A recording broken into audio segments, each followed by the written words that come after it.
6 o'clock on your Tuesday morning. So glad you're here. It's May the 7th. Here's what we're working on this morning. 15 people were killed, including a child, in Israeli strikes on Rafah overnight. Google is taking Canada's broadcasting regulator to court. And British actor Bernard Hill, best known for his supporting roles in Titanic and Lord of the Rings, has died.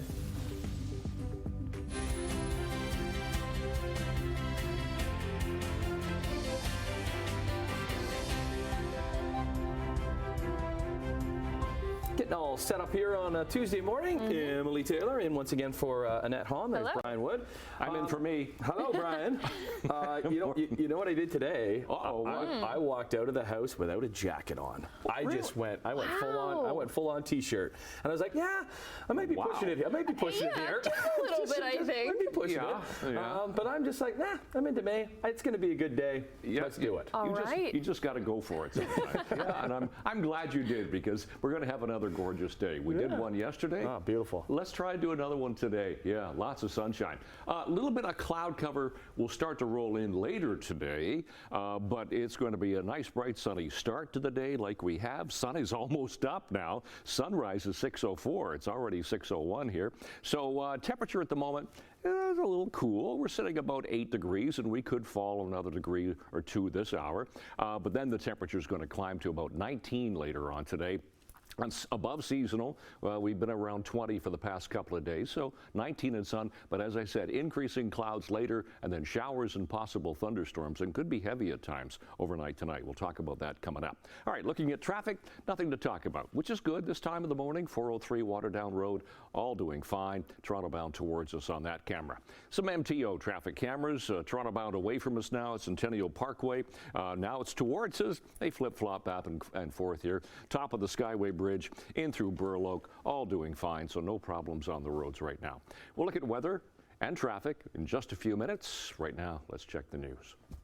All right, thanks, Brian. Let's start in Hamilton, because police say 3 or 4 gunshots rang out in downtown Hamilton yesterday, leaving an innocent bystander injured after he was hit by a stray bullet.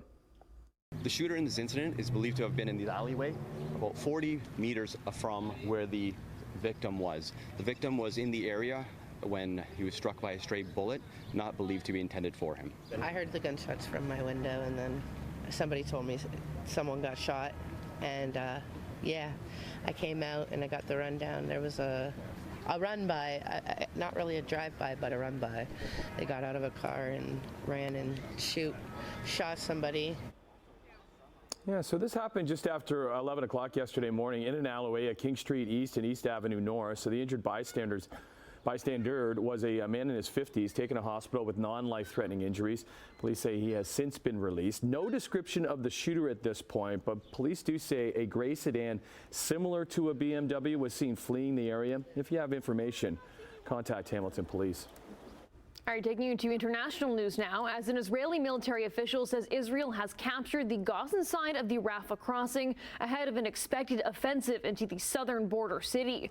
At least 15 people were killed, according to the Palestinian Civil Defense. Yesterday, Israeli officials had warned Palestinian refugees in Rafah to evacuate, triggering an exodus of thousands of people. The latest military move comes even as ceasefire negotiations with Hamas remains on a knife's edge. The militant group said yesterday it accepted a proposal mediated by Egypt and Qatar to pause the 7-month-long war. Israel insists that deal didn't reach its core demands, but says it will continue to negotiate today. Thousands of Israelis rallied across the country last night, calling for an immediate deal to release the hostages still held by Hamas. It's day 3 of a pro-Palestinian encampment at McMaster University, where protesters are demanding the school divest from any Israeli companies with ties to the war. There are over 30 tents set up, and students say they're not going anywhere until their demands are met. They're also calling on the university to end its research collaborations and partnerships with academic institutions in Israel. Hamilton NDP MP Matthew Green, who is in favor of these encampments, believes a university campus is the right place to have this conversation. I could imagine that this conversation is uncomfortable for people. I would imagine that for those connected, those Palestinian Canadians, the Muslim Canadians, Arab Canadians, reflecting on the genocide and the brutal occupation that's happening, I could imagine that would make them feel uncomfortable too. Campuses are a place, maybe one of the final few places left where these types of critical discourses happen. Well, I want to make sure all the kids feel safe, and some kids aren't feeling safe, what I'm hearing. That's not the place. It's up to U of T to move them along. I'm not against demonstrations. I'm not against protests, but that's private property, U of T's property, and they need to move along. The campus safety teams are closely monitoring the situation, but Ontario Premier Doug Ford says universities have to do more to dismantle these encampments. Hamilton's independent MPP Sarah Jama was named and kicked out of the provincial legislature for wearing her keffiyeh. The House Speaker's ban on wearing keffiyehs in the chamber remains in place, but just before Jama was asked to leave, the Speaker loosened it a little bit, saying politicians, staff and visitors will be allowed to enter the building while wearing a keffiyeh, but maintain a prohibition inside the legislative chamber. However, there has always been a different rule governing the chamber, different rules. I again return to an explanation of our long-standing practice going back decades, that items of clothing or accessories, including T-shirts, jerseys, scarves, ribbons, and pins, that in the opinion of the chair are being used to make a deliberate statement, may not be worn in the chamber unless there is unanimous consent of the House to permit members to do so. Sarah Jama, who sits as an independent after being booted from the NDP caucus last year, put on a keffiyeh as question period started yesterday in defiance of the ban and was asked to leave. Members of the NDP caucus, Joel Harden and Kristen Wong-Tam, also put on scarves and left in solidarity with Jama. A keffiyeh is a checkered scarf typically worn in Arab cultures that has come to symbolize solidarity with Palestinians. The irony is, prior to being removed from the chamber or told to leave, we engaged in a moment of silence around the Holocaust. And while we can spend time to recognize genocides of the past, we struggle as members of this House to recognize genocides of the present. And so wearing the keffiyeh is a testament to the fact that Palestinians have the right to return, they have the right to exist, and they do not deserve to be genocided. This is an issue that can be resolved by the Premier. He has stated publicly and repeatedly that he is against the ban, and yet he is not able to bring his caucus to the table to move that forward. As you know, we've put forward 2 motions now asking for unanimous consent, which has been resisted or voted against, rather, by a few of the Conservative MPPs. Stiles is calling on Premier Ford to show leadership and vote to pass the next motion that they put forward. All right, let's get into Sportsline. And while the Maple Leafs cleaned out their lockers and tried to address what went wrong in their first round series, Boston was right back at it in Florida. Kick off round 2, and what a whirlwind for their defenseman, Brandon Carlo. Coyle follows up. Coyle has it, finds the trailer, shot, score! Carlo, the new dad! What a 24 hours it's been for Brandon Carlo! Yeah, Carlo would score right at the end of the second period to make it 3-run Bruins. But as you heard on the call, he was a new dad just a few hours earlier. He wasn't with the team until game time as his wife was giving birth to their second kid, a baby boy, at 3:30 in the morning on Monday in Boston. After everything went out great, he jumped on a plane, met his teammates in Florida, and helped the Bruins to a dominating 5-1 win and a 1-0 series lead. Pretty special moment for Carlo. But let's stay with the kid theme and go to the PWHL because Toronto had a unique way in deciding who they will play in the first round. The parity in the league is so tight, and it was a difficult decision to choose who to play. We collaborated as players and as staff, and we're really excited to select.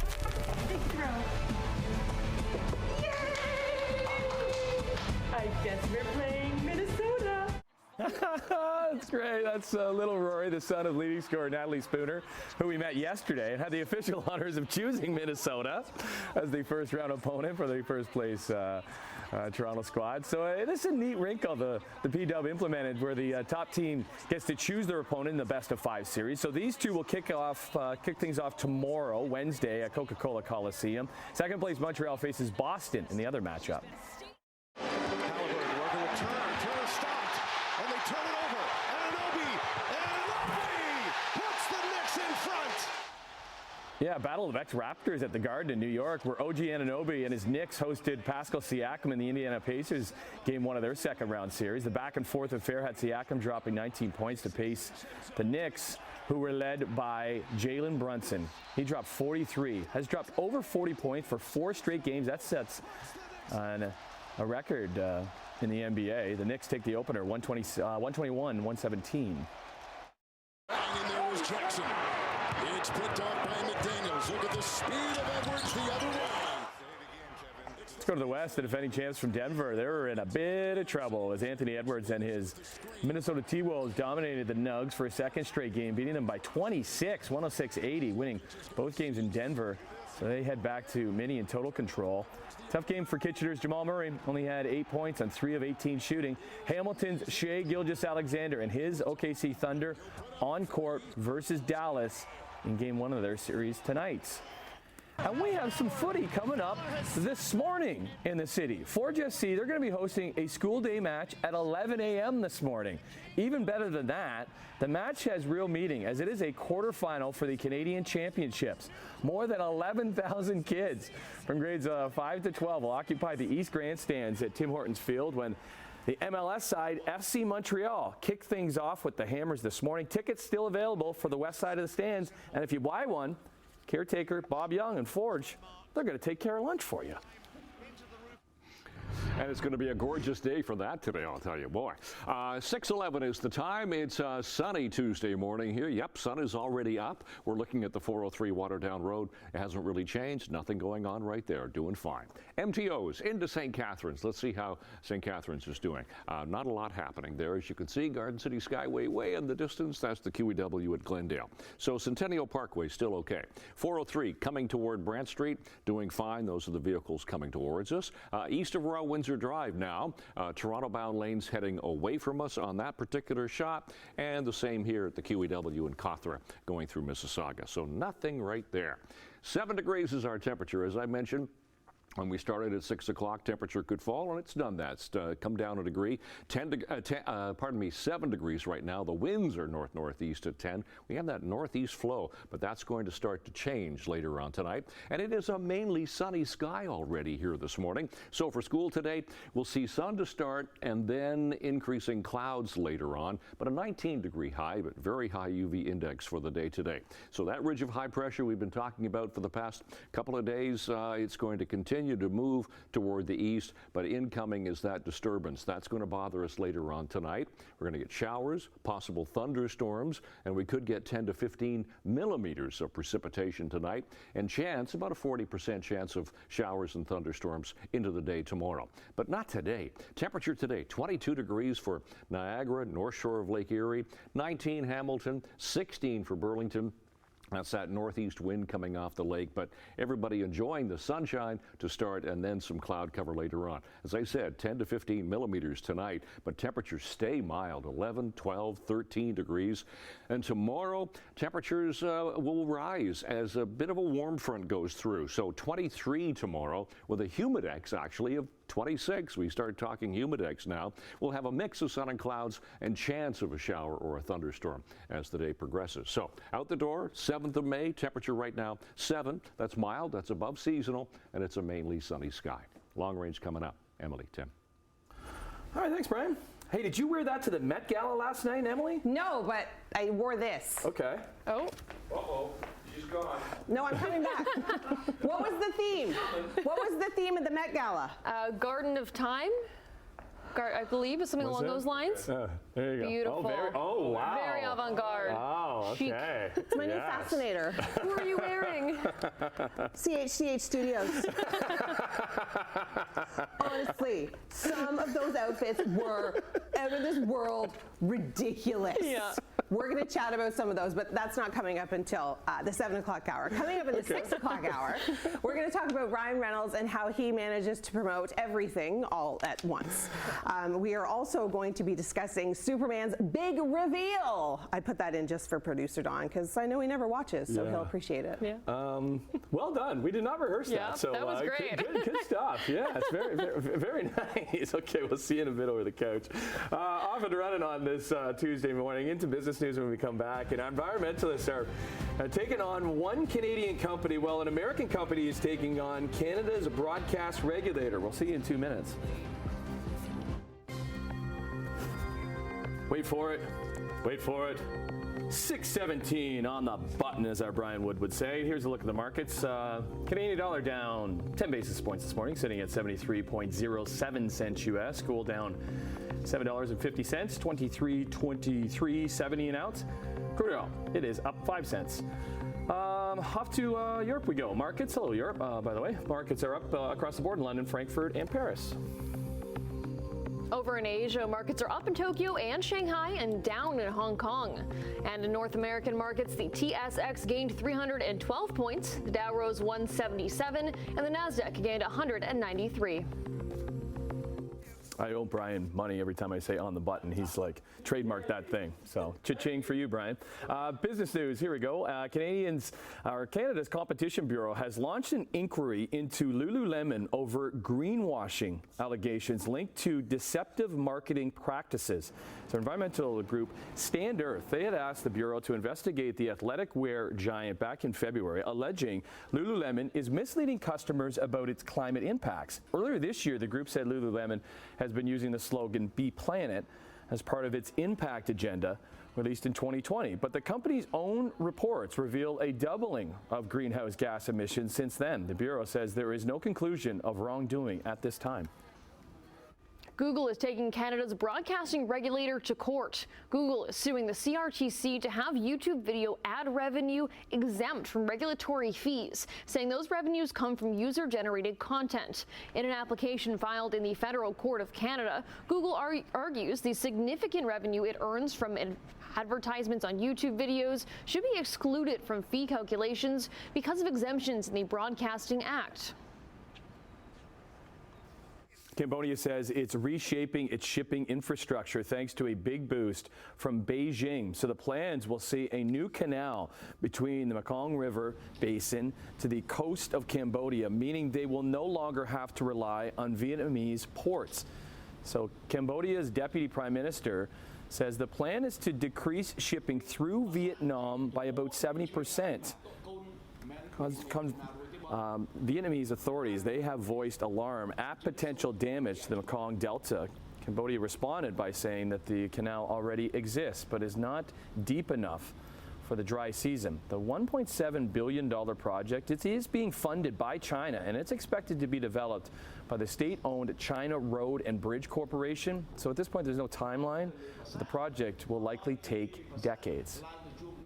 The U.S. Federal Aviation Administration says investigators are probing whether Boeing employees failed to perform some quality inspections on its 787 Dreamliner jets. The FAA wants to figure out if the inspections were conducted and if aircraft records may have been falsified by employees. Regulators say a Boeing engineer came forward publicly last month with different quality control allegations about several Boeing models, including the Dreamliner. During the investigation, the FAA says Boeing employees will inspect the Dreamliners, not yet delivered to the airline customers. Regulators say employees will also develop a plan for the planes that are currently flying. The former CEO of Starbucks, that is, thinks the company needs to refocus its efforts on coffee amid flagging sales. So in a LinkedIn post published over the weekend, Howard Schultz says many people reached out to him after Starbucks reported weaker than expected quarterly sales and earnings last week. So the company's largest individual shareholder, who left Starbucks board last fall, says its lenders should spend more time in stores and focus on coffee drinks. Starbucks says it's seeing slower traffic around the world as customers in the U.S. and China pull back on spending. I'm not a big Starbuckers, but I wonder if it's anything to do with the boycott. There's one of the pro-Palestinian movements right now is to boycott certain businesses, including Starbucks. I wonder if that's having an impact there. Or the $15 mocha latte. Or the $15 mocha latte. It might have something to do with it as well. Okay, off and running, as we said here on your Tuesday morning. Look like another good day. What's the weekend have to hold? Yeah, we're already looking ahead to that. Brian has it after this. Good morning, 624 on the 7th morning of May. I might suggest sunglasses this morning because you're heading into that sunshine. It's got a good glare on it. Here's the QEW Martindale. Nothing happening on the roads, though. Getting busy top of the Burlington Skyway Bridge. This is just normal volume beginning to build, get a little thicker. Thick at Burl Oak, but still rolling. Sheridan looks good all the way through the 403 at Glen Eyre, and no problems on the roads right now. Temperature, as I mentioned, has fallen. We're now sitting at 7 degrees, 7 for Hamilton, Mississauga, 8 Grimsby, and for Toronto. So seasonal temperatures this time of year. 17, we beat that yesterday. We got 20 yesterday. 6 for the overnight low. Sometimes 6:04 and 8:29, and those are our records for today. We will see the sun today. Lots of sun this morning. So a mostly sunny sky this morning, and 11 degrees for the first bell going to school, and then 19. We'll see a partly cloudy sky after as we get a little bit more cloud cover starting to roll in before that disturbance bothers us overnight. So today, yeah, we're going to enjoy the sun in 19. Tonight only falling to 11 as we get showers and possible thunderstorms. We could get 10 to 15 millimeters of precipitation overnight. Tomorrow, 23. It's going to feel like 26. We have a humidex tomorrow. Sun cloud mix, still chance of a shower thunderstorm. Showers Thursday, possible showers on Friday. Saturday looks good. 15 degrees, a little on the cool side, below seasonal. Mother's Day, fairly cloudy, and 16 degrees. That's your forecast. Emily, Tim. Okay, you're pretty excited about this one, aren't you? I really am. I find this very fascinating. Okay. A new fossil discovery is taking paleontologists in Chicago to new highs. So they say that it shows every bird, from pigeons at the park to penguins at the zoo, are living, breathing dinosaurs. So Archaeopteryx is the one fossil that tells us that the birds outside our window are living dinosaurs. And I think that is so cool.